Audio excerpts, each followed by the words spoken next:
तेज हो गई है। दरअसल इस मामले में पुलिस सीसीटीवी फुटेज की जांच में भी जुटी हुई है। आपको बता दें कि ये वो जगह है जहां पर ब्लास्ट हुआ था। आप देखिए किस तरह से इम्पैक्ट जो है वो उससे करीब 50 से 100 मीटर दूर लगे हुए सीसीटीवी कैमरा पर भी हुआ और पहले कुछ वहां सुलगता है और उसके बाद वहां एक जोरदार धमाका होता है और सीसीटीवी का कैमरा जो है आप देखिए किस तरह से वहां क्षतिग्रस्त हो जाता है। और इस पूरे मामले की साजिश के सुराग तलाशने में टीम जुटी हुई है। पुलिस ने स्कूल के बाहर हुए विस्फोट के कई सीसीटीवी बरामद किए हैं और दावा यह किया जा रहा है कि जो सीसीटीवी फुटेज पुलिस के हाथ लगा उसमें कुछ संदिग्ध भी दिखाई दे रहा है और बताया जा रहा है कि आरोपियों की धुंधली तस्वीर सीसीटीवी कैमरे में रिकॉर्ड हो गई है। और इस बीच एनआईए के अधिकारियों की अगुवाई में एफएसएल यानी फॉरेंसिक साइंस की टीम, एनएसजी का बम डिफ्यूज टीम भी इस धमाके के कारणों की जांच में जुटा हुआ है। रविवार की सुबह दिल्ली के रोहिणी के प्रशांत विहार के सेक्टर 14 के इसी सीआरपीएफ स्कूल की जो दीवार आप देख रहे हैं इसके बिल्कुल ठीक नीचे जहां पर कि इस समय गड्ढा हो रखा है, यहां पर करीबन सुबह 7:40 से 7:50 के दौरान यहां पर एक काफी तेज तीव्रता का बम ब्लास्ट होता है और उसके बाद यहां पर एक स्थानीय शख्स जो है अपनी छत से पूरा वीडियो बनाता है। उस वक्त वो छत के ऊपर मौजूद था और उसके बाद यहां पर सीआरपीएफ के अधिकारी पहुंचते हैं। जैसे ही वो आवाज सुनते हैं, इस ब्लास्ट की जो तीव्रता थी वो इतनी ज्यादा थी कि आसपास के करीबन 500 मीटर के जितनी भी शॉप थी, रिहायशी इलाके थे, वहां के जो शीशे हैं वो पूरी तरह से टूट गए। इस घटना स्थल पर कुछ बाइकें खड़ी हुई थी जो भी पूरी तरह से चकनाचूर हो गई हैं, उनके शीशे भी टूट गए हैं। इसके बाद तुरंत जो है फायर विभाग को सूचना मिलती है और उसके बाद तुरंत दिल्ली पुलिस की तमाम यूनिट के बड़े अधिकारी जो हैं वो मौका वारदात पर पहुंच जाते हैं। करीबन 4 से 5 घंटे तक यहां पर दिल्ली पुलिस स्पेशल सेल के तमाम बड़े अधिकारी, इसके अलावा एनएसजी के अधिकारी, इसके अलावा एनआईए के अधिकारी, एनडीआरएफ के अधिकारी, हरियाणा पुलिस के अधिकारी और दिल्ली पुलिस की तमाम बड़ी यूनिटों के जो अधिकारी हैं वो यहां पर पहुंचते हैं। घंटों तक यहां पर जो है वो मौका मुआयना कराया जाता है। इसके अलावा पूरे इस इलाके की, पूरे क्राइम स्पॉट की मैपिंग की जाती है। एनएसजी के अधिकारी डॉग स्क्वाड के साथ यहां पर तमाम जो सबूत हैं वो इकट्ठा करने की कोशिश करते हैं। हालांकि किसी संगठन ने, किसी शख्स ने इस ब्लास्ट की जिम्मेदारी नहीं ली है, लेकिन जो दिल्ली पुलिस की शुरुआती तफ्तीश है उसके मुताबिक ये लग रहा है कि दीपावली से पहले एक संदेश देने की कोशिश की गई है। अब पुलिस इसमें 4-5 ऐसे एंगल हैं जिन पर पूरे मामले की जांच कर रही है। पहला कि क्या कोई शरारती तत्व का ये काम है, दूसरा क्या दिल्ली या देश का माहौल खराब करने की कोशिश की गई है, और तीसरा आखिर जानबूझ के रविवार का दिन ही क्यों चुना गया, चौथा सीआरपीएफ के स्कूल को ही टारगेट क्यों किया गया। उज्जैन के प्रसिद्ध महाकालेश्वर मंदिर में भस्मारती के दर्शन के लिए दूर दूर से भक्त आते हैं, लेकिन यहां दर्शन के नाम पर कई बार फर्जीवाड़े की कई घटनाएं सामने आ चुकी हैं और इन शिकायतों की पड़ताल के लिए मंदिर के प्रशासनिक अधिकारी भेष बदलकर पहुंच गए और फर्जीवाड़े का खुलासा हुआ।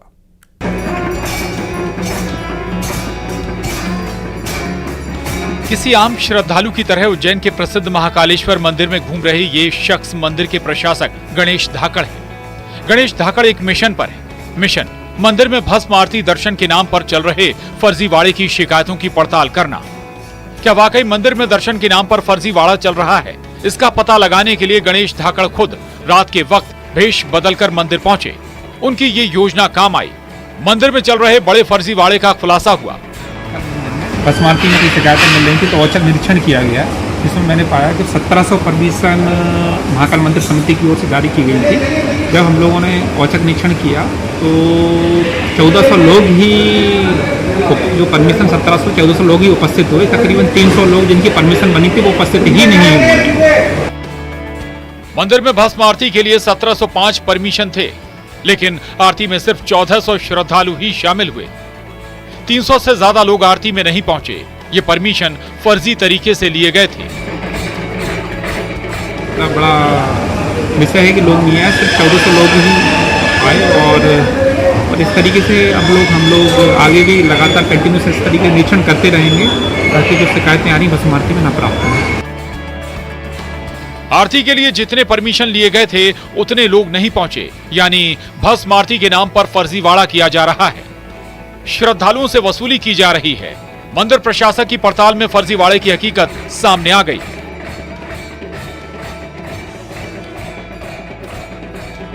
महाकाल मंदिर में इस कार्रवाई के बाद मंदिर प्रशासन और जिला प्रशासन ने वीआईपी दर्शन को लेकर भी नए दिशा निर्देश जारी किए हैं। अब किसी भी व्यक्ति को एक दिन पहले से जानकारी देना अनिवार्य होगा ताकि फर्जीवाड़े को रोका जा सके। अजय पटवा, न्यूज़ 18, उज्जैन। रायपुर दक्षिण उपचुनाव से जुड़ी एक बड़ी खबर आपको बता दें, जहां एआईसीसी को अब प्रत्याशियों के नाम का पैनल भेज दिया गया है और किसी भी वक्त कांग्रेस अपने प्रत्याशियों के नाम का ऐलान कर सकती है।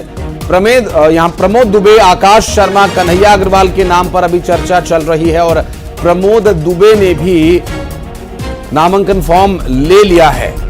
अब देखना यह होगा कि क्या उन्हें ये फॉर्म फिलअप करने का मौका मिलता है पार्टी की तरफ से। बात करेंगे हमारी सहयोगी तनु वर्मा इस वक्त हमारे साथ मौजूद हैं। तनु, प्रमोद दुबे, कन्हैया अग्रवाल, आकाश शर्मा, ये वो नाम हैं जो अभी शॉर्टलिस्ट बताए जा रहे हैं, जबकि प्रमोद दुबे तो नॉमिनेशन का फॉर्म भी खरीद चुके हैं। जी बिल्कुल, देखिए बीते दिनों ही कांग्रेस में चुनाव समिति की बैठक हुई और इस बैठक में 3 नामों का पैनल जो है वो तैयार किया गया है और तीनों नामों का पैनल तैयार करने के बाद इसे केंद्रीय नेतृत्व के पास जो है भेजा गया है, जहां से एआईसीसी जो है नामों पर अंतिम मुहर जो है वो लगाएगी। इसके साथ ही जब ये बैठक की गई तो बैठक में करीब दर्जन भर से ज्यादा दावेदारों के नाम जो है दक्षिण उपचुनाव को लेकर सामने आए थे, लेकिन इनमें से 4 नामों को फाइनल किया गया और 4 नामों पर बैठक पे जो है वो चर्चा की, जिसमें से 3 नाम का पैनल अभी तैयार किया गया और 3 नामों में सबसे आगे प्रमोद दुबे का नाम चल रहा है। इससे पहले भी आपको बता दूं कि प्रमोद दुबे ने नामांकन फॉर्म भी जो है वो खरीद लिया है और इसके साथ ही प्रमोद दुबे जो है महापौर, पार्षद, सभापति जैसे पदों पर भी जो है वो रह चुके हैं और इसके साथ इसके बाद आकाश शर्मा के नामों की भी चर्चा जो है वो तेज है। आकाश शर्मा एक यंग युवा नेता है, उसके साथ ही अभी वो है युवा कांग्रेस में प्रदेश अध्यक्ष के पद पर है और इसके बाद कन्हैया अग्रवाल का नाम भी जो है वो चर्चा में है। तो लगातार 3 नामों की चर्चा जो है वो बहुत तेज है और ये तीनों नाम जो है वो खुलकर दावेदारी भी जो है वो कर रहे हैं और इसके साथ ही जिस तरह से 2023 के विधानसभा चुनाव में कांग्रेस ने बाहरी प्रत्याशियों को मौका दिया था, तो ऐसे में इस बार कहा जा रहा है कि इसका खामियाजा भी कांग्रेस को भुगतना पड़ा था। ऐसे में इस बार कहा जा रहा है कि दक्षिण उपचुनाव में ऐसे 3 नामों का पैनल तैयार किया गया है जो दक्षिण विधानसभा क्षेत्र से ही आते हो। इसके साथ ही प्रमोद दुबे का नाम फिलहाल चर्चाओं में सबसे तेज है, क्योंकि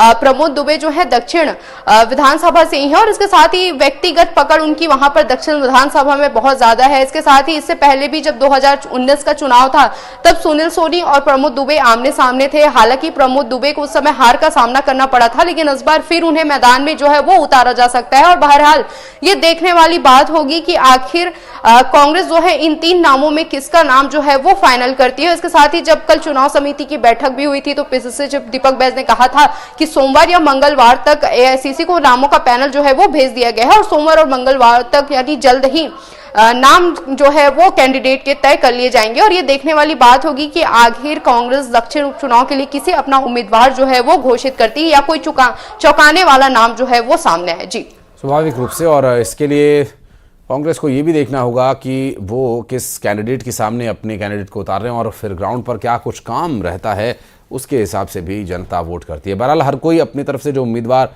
उतारेगा उसे जीतने की उम्मीद से ही उतारेगा। और तनु, आप नजर बनाए रखिएगा, आगे डिटेल्स देने के लिए फिर लौटेंगे आपके पास। बहुत शुक्रिया फिलहाल आपका इस पूरे मामले पर जानकारी हमारे दर्शकों तक पहुंचाने के लिए। और इसी के साथ इस बुलेटिन में फिलहाल इतना ही। वक्त एक छोटे से ब्रेक का, लेकिन खबरों का सिलसिला आगे भी जारी।